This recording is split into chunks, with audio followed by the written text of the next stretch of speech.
Greetings. My name is Larry Gilbert, and I'm glad to be here because we're going to talk about the teaching profession, and that's the name of this new course. It consists of an introduction and 3 lessons. Lesson 1 is on why and teaching elementary school. The second one is on teaching high school and some of the issues. And number 3 is teaching university, some of the topics and issues which I will outline in the introduction. I have a bachelor's degree in elementary education and a master's degree in educational administration and a doctor's degree in philosophy of education. And I have taught in all 3 levels, and I'm using that experience to offer you and what I encountered and what I think you should be looking at. The introduction will list the topics that we will discuss in the lessons. So let me run through them briefly, and then I want to go into detail on one topic in the introduction. But all of these topics will be detailed more or less in each lesson which are different levels of education. The first one would be, I put, as student characteristics. Then we would discuss the goals, your goals as a teacher, and the curriculum or the curricula of the schools or school you're in. Books and equipment you have to consider. Assistance, do you have any, not assistants, assistants, people to help you in case you have problems in the classroom. What's the library like in this school you're in? What methods are you going to use to teach at the different levels? The learning environment, is the school set up or your room set up to promote learning? And then the last one would be the problems I ran into or encountered and how I solved them, and some of the good points too. I mean, I found teaching was a pretty good experience all the way through these levels. Okay, let me take a look at student characteristics. Now, what do I mean by that? Well, when you get a job teaching, they'll probably assign you a classroom, especially in elementary, or you might move to 2 or 3. Now, high school's a little different. You'll move to a different class. You'll have a different room probably. And university is that way. You have philosophy of education in this room. You have methodology in that room. But let me go back to the elementary. You'll be assigned a room. So when you go into that room, check it out. This is, let's say the students aren't even in there yet, but we'll get to them. But you're looking at your room, and now here come the students. So they're getting seated, and keep an eye on them. This is where you will learn more about them when they're interacting with each other, and then you might be talking to them, interacting. And if they're coming up a hallway, stand out there in a hallway and kind of watch, because this is where you're going to get your information on your students, and these are the ones you're going to relate to. These are the ones you're trying to impact. These are the ones you want to make good citizens out of. So you go in the room now, and they're coming in to get seated because the bell rang and this is their class. Let's assume this is a class in English. You're teaching English. So as they come in, watch where they sit. Watch which ones are well dressed and some not so well dressed, because you've got to relate to these people. And and then watch, how they interact with each other. Are they friendly? Does that one little kid go over there by himself? So I suppose the thing I would highly recommend is there's 3 aspects to students. One is the physical body, one is the mental capacity in the brain, and the other one is their socialization. So when you are in an educational program, try to take courses, and they'll give you some. They'll have, on the bodily development, physical exercise, and this type of health things. Then you'll get some courses in psychology, which is psychology of elementary students and psychology of adolescents when you get a little older. But that's where you try to figure out, that's where you learn about, hey, what's going on at this level, at this age, at that gender, at that age.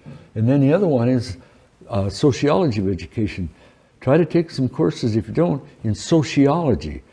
So you got the body to look at, you got the brain, and you have the social.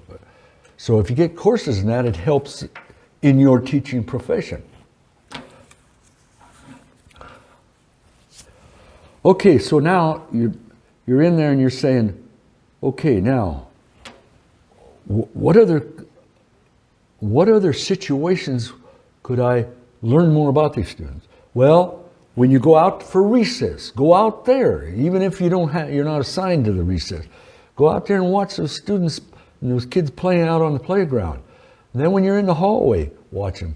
When you go to lunch, go down to the lunchroom and and interact with them, and you'll learn a lot about them, because the more you know about those students that are yours, and especially elementary, because you're with that group for the whole year. It's not like secondary or university where you might teach one class one semester and then you don't see those same students or same group. So you've got to get acquainted with them, and you have to know them, and it'll help you when you're relating to them and trying to teach them and trying to meet your goal of making them a good citizen and get them ready for a career.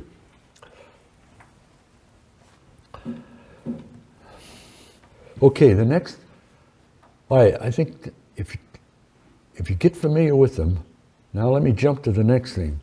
Why are you in that room? What are you trying to do? You can't go in there and say, well, they told me to come and teach. Well, what does that mean to you? What are you trying to do with these kids? Are you trying to take Johnny and make him look better, make him behave better, or whatever? Or make him more aware of what's going on in the world? What are you doing here? Now, you should take a look at the curriculum of that specific grade. What's that school want you to do? Find that out before you ever get into that classroom. Then once you get into the classroom, you start applying these goals in that curriculum.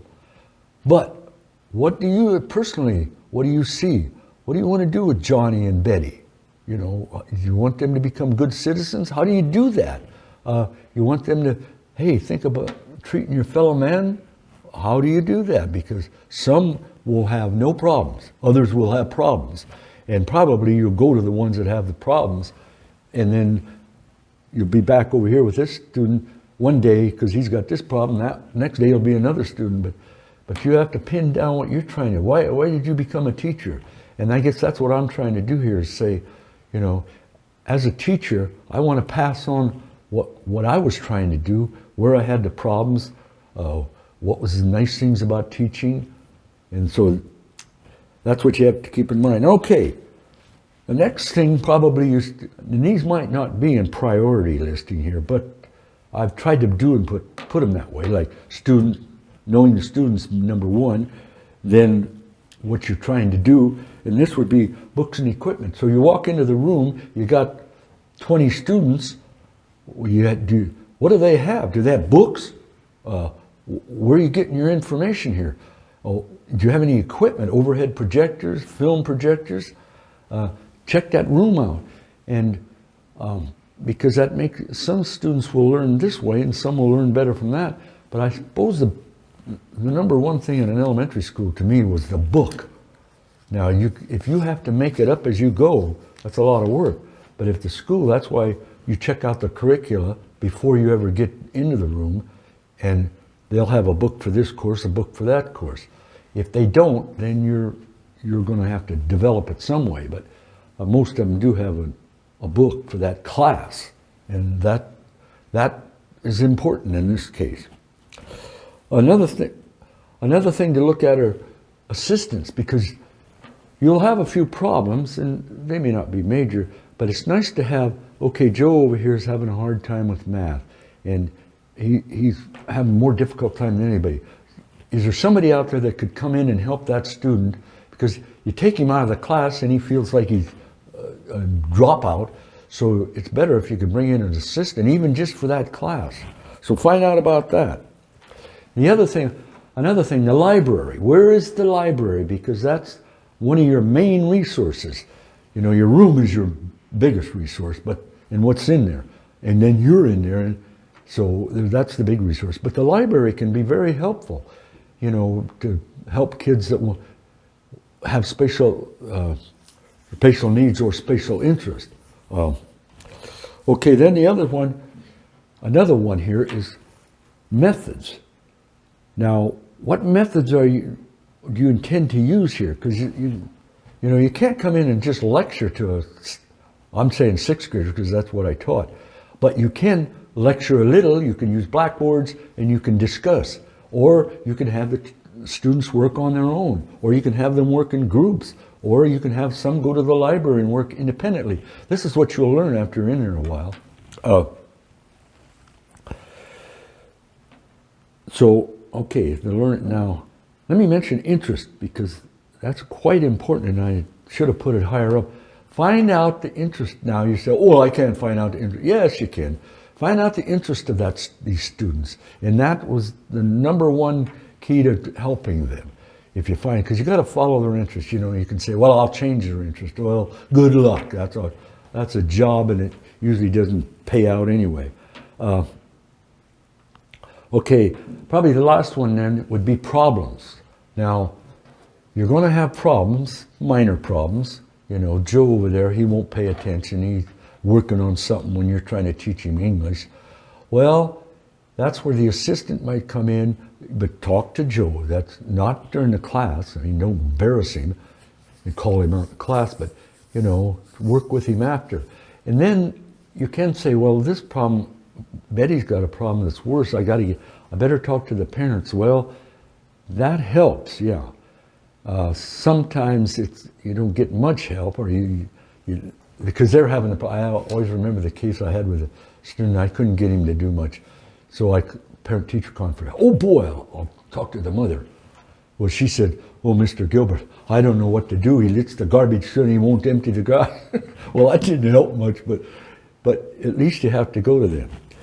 Okay, those are the topics now that will be detailed in elementary education lesson and detailed in the high school lesson and the lesson on university teaching. We will go through basically the same topics, but they have a whole different response to them, and they turn out differently in different levels of school. Okay, thank you very much, and we'll see you at lesson number 1.